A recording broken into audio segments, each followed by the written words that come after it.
When a plant's doing so well, it always feels like, I don't know, like a dagger in the heart to have to chop it right back. I do feel bad. I feel very bad about that. Hello everyone, welcome back to my channel. If you're new here, hi, my name's Claire and this is Yoli.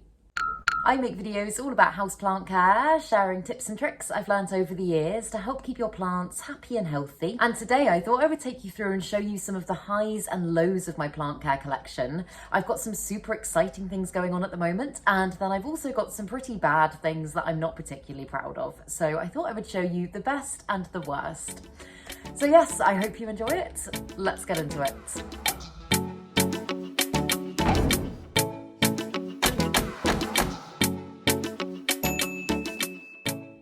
So let's start with a positive one before we get on to the drama. But my Hoya latifolia from Sarawak, the one that originally I was just calling the Hoya Sarawak, hasn't really done that much for me in the time that I've got it. It's only given me one new leaf, and it is the most incredible houseplant. I feel so lucky even to this day to own this plant. I adore it, I'm amazed by it, but as I say, it hasn't given me that much growth. And just literally in the last few days, it's suddenly shot out this massive long tendril that I can see has got lots of points where leaves will form. So I now need to get this plant onto a trellis. I know some of you were saying I should do it sooner, but to be honest, if you look at the thickness of the main stem, I've just tied it to a bamboo cane at the moment, it would be pretty much impossible to trellis like that because there's really not much flexibility in that bit. But I feel like now, if I get this onto, as I say, a decent trellis, these leaves should start to really develop. And I don't know if immediately they'll kind of go to this scale and size, but I would be amazed and so happy if they did. So that's another thing on my to-do list. I'm going to try and do that this week if I possibly can, because I'd like, it's crazy having not done anything for such a long time. I think I've had this plant for over a year now. Having not done anything for such a long time, this has literally just been in the last week, I've noticed it, and it's just growing like wildfire. What am I saying? Growing very quickly. There's a better way of saying that, but just growing very fast. And I'm really excited because I adore this plant. I haven't seen many people that own this plant, and it is literally my pride and joy. I know I don't talk about it that much in my videos nowadays, and that's simply just because there hasn't been a lot to update you on. There hasn't been much happening with it, but yeah, I will be giving you regular updates on it now because I just can't even imagine how it's going to grow, and I'm not entirely sure how I'm going to trellis it because obviously I have got this big section. I might maybe at some point take some cuttings and propagate it. The thought of doing that at the moment makes me very sad. Also, I'm so sorry if you can hear really loud traffic noises. I've got to have my windows open because it is ridiculously warm today and I'm not wearing my microphone. So I hope you can hear me and that isn't too distracting. But yeah, as I say, I will absolutely keep you updated with this one because I am incredibly, as I've already said, excited and intrigued to see what it will do for me next.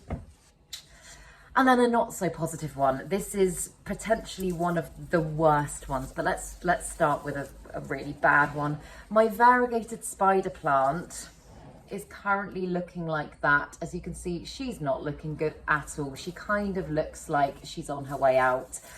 And as I've already spoken about recently, I'm just really struggling with heat and humidity in my flat at the moment. I need to, I've said it recently, but I need to invest in some aircon for the summer because if it's like this now, I cannot even imagine how warm it's gonna get. I've essentially moved to an attic, so it is ridiculous.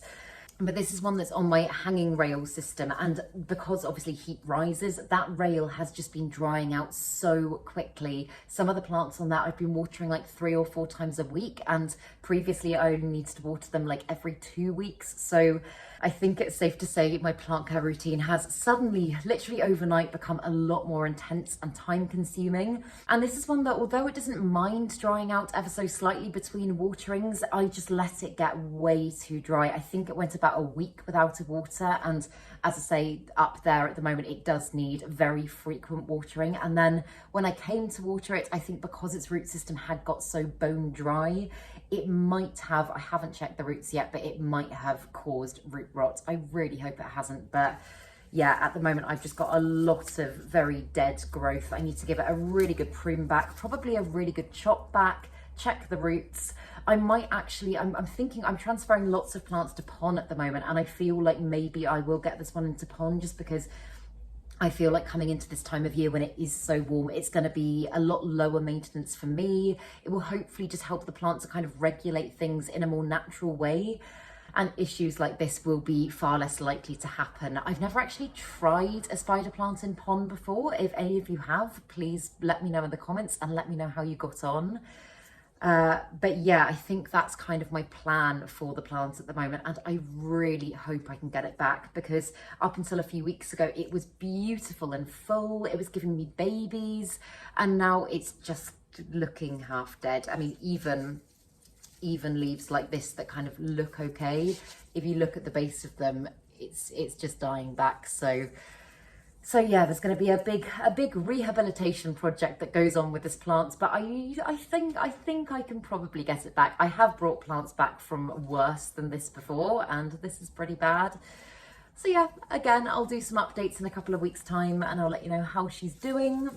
But then another good update. I know I've been speaking about this plant a lot in my videos recently, because I really feel like I've turned a corner with it recently, and it's doing the most amazing things for me.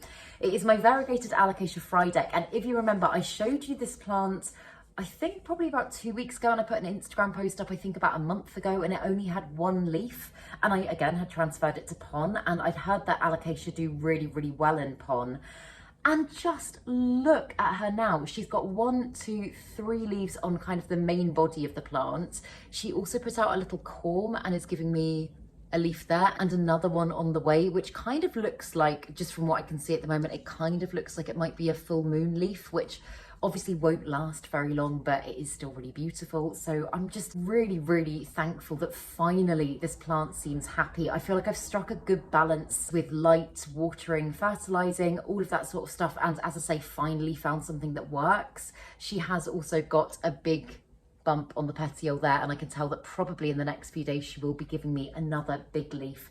And I don't know quite, like, I haven't seen that many pictures of this plant big, because obviously it's not the most accessible plant. It is still quite expensive to buy. Not a huge amount of people have it, and so I don't know exactly how big it is capable of sizing up, because I know the standard Mitchelliana, also known as the Alocasia Frydek, that one can grow to be absolutely huge. Like, its leaves can get to like that big, and can you imagine if this one did that? I would just be so happy. I'm just I feel like starstruck is the right word when I look at this plant. I am checking on it literally every single day.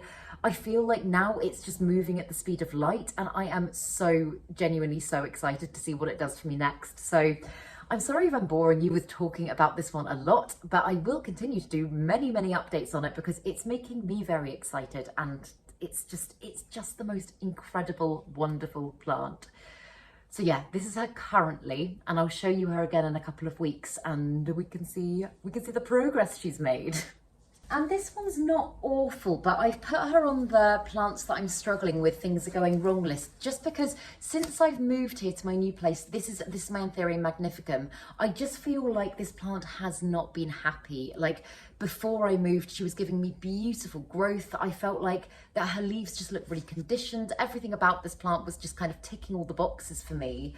And I've tried to kind of keep her environment as similar as possible to it was before I moved. And I just feel like there's just something that's not quite right with her. And this leaf, when it initially unfurled, was absolutely beautiful. It was stunning. And I've had to chop it back a lot. As you can see, there's quite a bit of browning going on. The humidity in my bedroom, which is where this plant lives, is actually better than in here in the main space. But I'm not entirely sure what the root cause of this is yet. And also, if you look at her leaf, she's got quite a lot of discoloration there, which to me looks like thrip damage. I've seen it on Anthuriums before, and it just kind of usually signals pests. And I've given this plant such a good check over so many times, and I have also done a pest treatment. I've washed her off with horticultural soap. I've got loads of predatory mites around her, and it doesn't seem to be pest related. So I can't quite put my finger on exactly what's causing this. And It's always a little bit frustrating when you feel like you know a plant very well and then it starts doing something weird and you can't get to the bottom of why. If anybody's got any theories, then please do let me know down below. But it gets kind of like, it gets a good level of bright indirect light. Its watering requirements at this time of year tend to be, I mean, roughly around about once a week. I let it dry out about kind of like 50-60% and then I'll water it through again. All the other plants in the area next to it seem really happy, and all of my other Anthuriums through there seem really happy as well. So I'm not quite sure what's happening with it. I know it has got quite a lot of damaged leaves down here, and that is just how the plant came. It was an import and it doesn't bother me. Like, I'm fine with the fact that she's got damaged leaves, but this was just such a stunningly beautiful leaf, and I'm really sad to see that it's not doing as well as I think it could. However, I say that she is starting to give me a new leaf down there, so it's good that she's putting out new growth. She hasn't done that in a while. It is a very slow growing plant in my experience, but yeah, I'm excited that she's giving me new growth. So it's not all bad. It's just one that I keep looking at and thinking she could be doing better, and I feel like I'm not doing the best I could for her. But yeah, I'll again keep you updated, and I'll check back on her in a few weeks with you guys and I'll see what she's doing then. But for the time being, I kind of feel like I might lose this leaf. It is just getting worse and worse and I don't yet know why. But yes, that's where we're at with that one. And then another one that I haven't given you an update on in ages, I think probably pretty much since I got this plant, is my Philodendron Dean McDowell that I got from Grow Tropicals, I think in January. And she didn't have, I think she had those 3 leaves there. I think those were the originals. And I don't think she had any others apart from that, maybe like little juvenile leaves like that. But look at her now. She's doing absolutely amazingly. She has got a new leaf unfurling there as well. And I'm usually not the biggest, I say not the biggest fan of crawling plants. I love them, but they're just quite impractical because you have to grow them in big trough planters like this, and obviously it takes up a lot of space. And also in my experience, they do tend to be, from the crawling plants that I've grown, they tend to be quite fast growers once they get going. And this one has definitely been very, very quick. I'm just in love with its leaves. I think they are so beautiful and pillowy, and I just adore it. But I don't quite know what I'll do when it reaches the end of its trough planter. I'm kind of thinking I might chop and prop and plant it back into the same one to kind of get a much bigger, fuller plant going. I mean, to be honest, I would love this plant even more if it was an upright philodendron, purely for practical reasons, but I do just think it's gorgeous, and yeah, I feel very lucky to own it. It's one that I'd wanted for such a long time before I actually got it, and so yeah, I'm really happy to see that it's doing so well.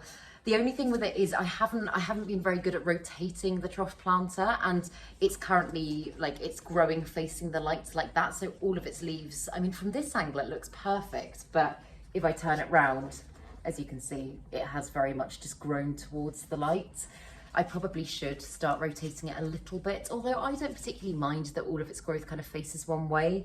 Also, these leaves down here, the original leaves, are not floppy, but they kind of hang out of the pot a little bit, and I'm wondering if I should try and stake them up, just again, like so that they don't get whacked by the tail, because some of them have got little rips in them from Yoli. But yeah, I really love it. I think it's wonderful. It makes me very happy. It makes me so excited to see it doing good things and constantly pushing out new growth. But yeah, that is an update, a happy update on that one. And the next one I'll have to put some clips in of because it's a really big plant. I couldn't bring it over here and kind of properly show you on camera.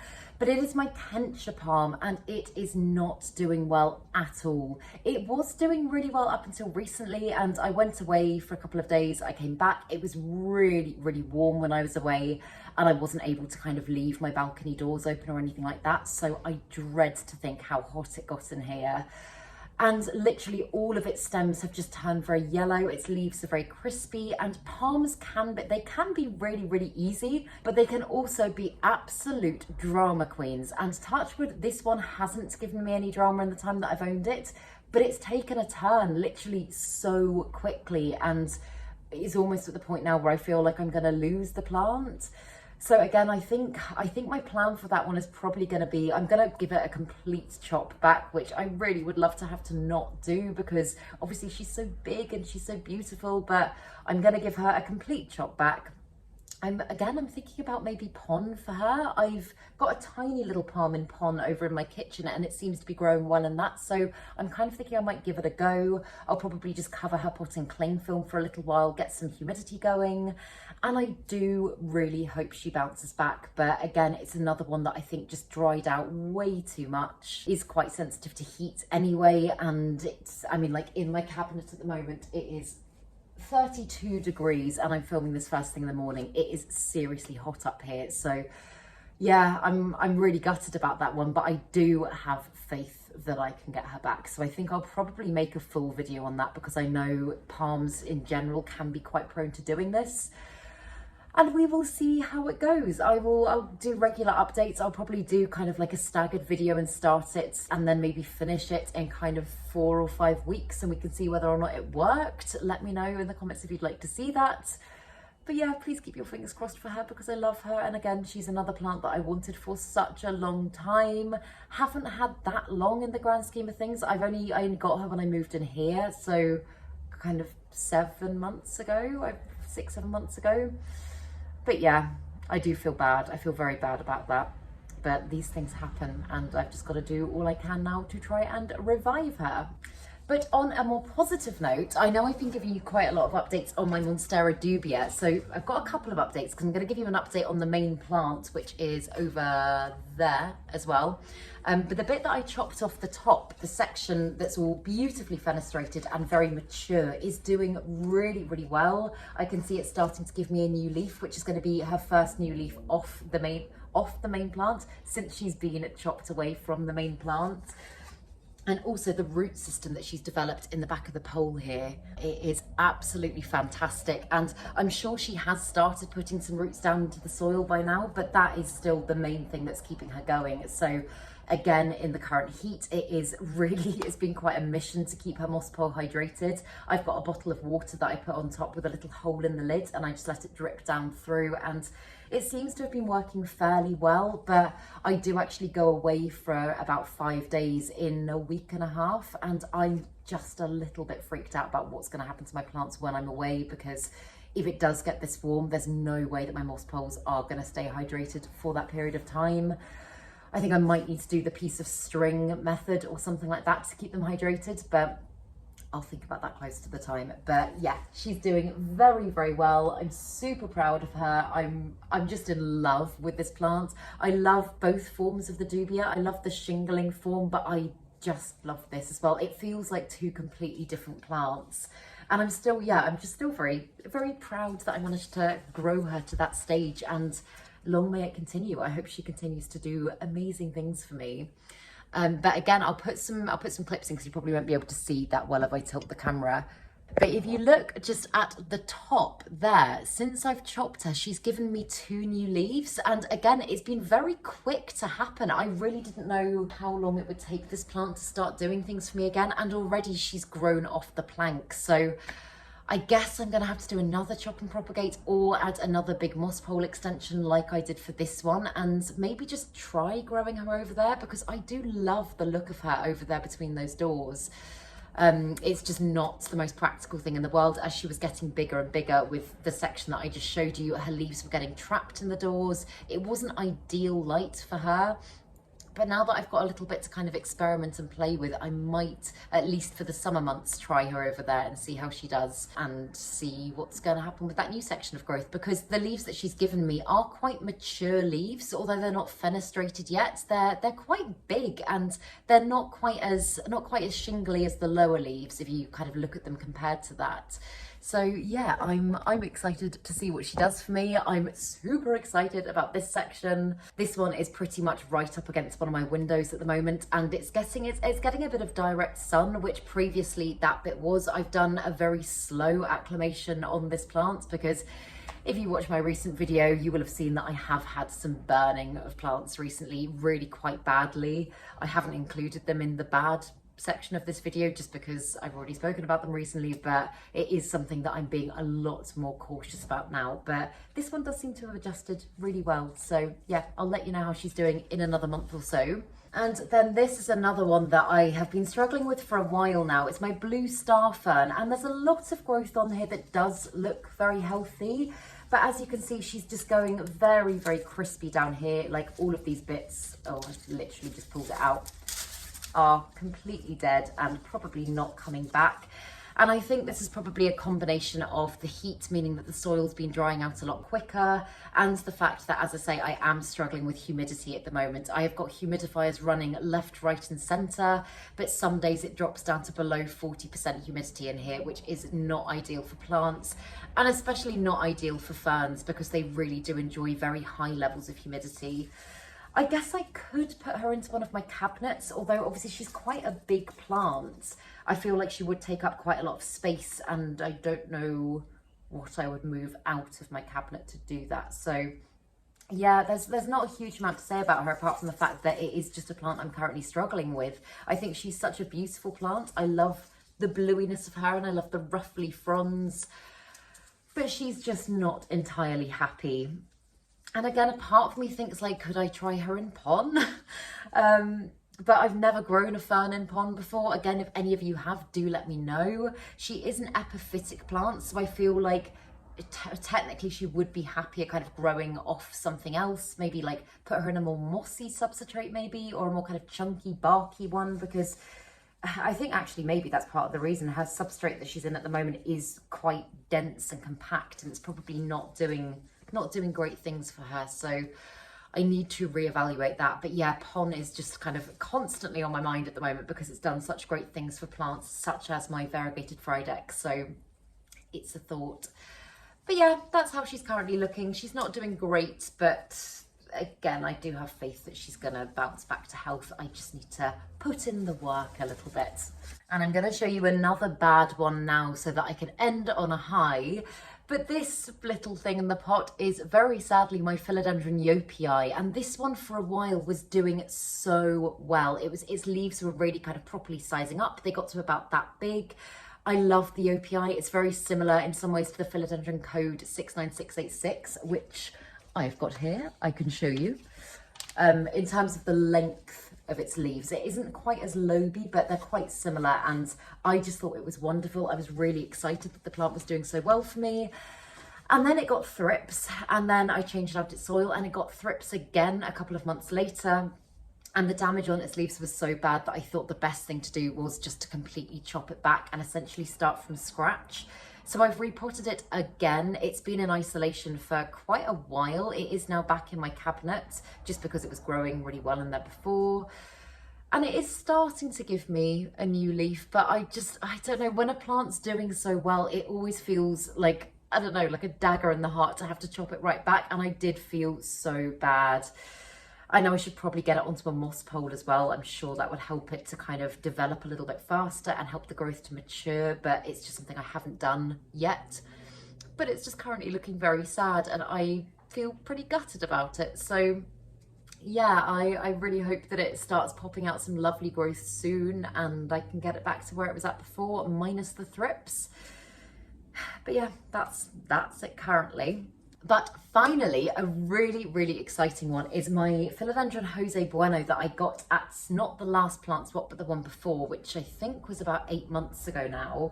Just came with this one beautiful big leaf, and I love the fact that this leaf hasn't died off as well. I love that I've still got this huge mother leaf, but just look at all the growth it's giving me now. This is another one that I know I do need to get onto a moss pole. I did recently transfer it to pon and it's done amazing things for this plant. It's given me so much growth since I did that. And I haven't yet experimented with adding a moss pole into semi-hydro. I know you'd have to be very careful of making sure that the moss and the semi-hydro don't come into too much contact because it could cause rotting. But it is a plant that loves to climb. It's a philodendron, so I feel like, again, if I want to hopefully at some point get it to achieve growth like that, because that is just ginormous, I should definitely get it climbing. But yeah, I just think the variegation on the leaves is so subtle, but it's so kind of dappled and splashy, and it's just the most beautiful plant. I'm so happy to own this one. It brings me so much joy. I feel like I need to do, like, I don't know, a top plants of all time video or something along those lines, because I've just had a lot of moments recently. I think because I'm kind of thinking still of decluttering my plant collection a little bit and giving some things away. I'm really just having a newfound appreciation for plants.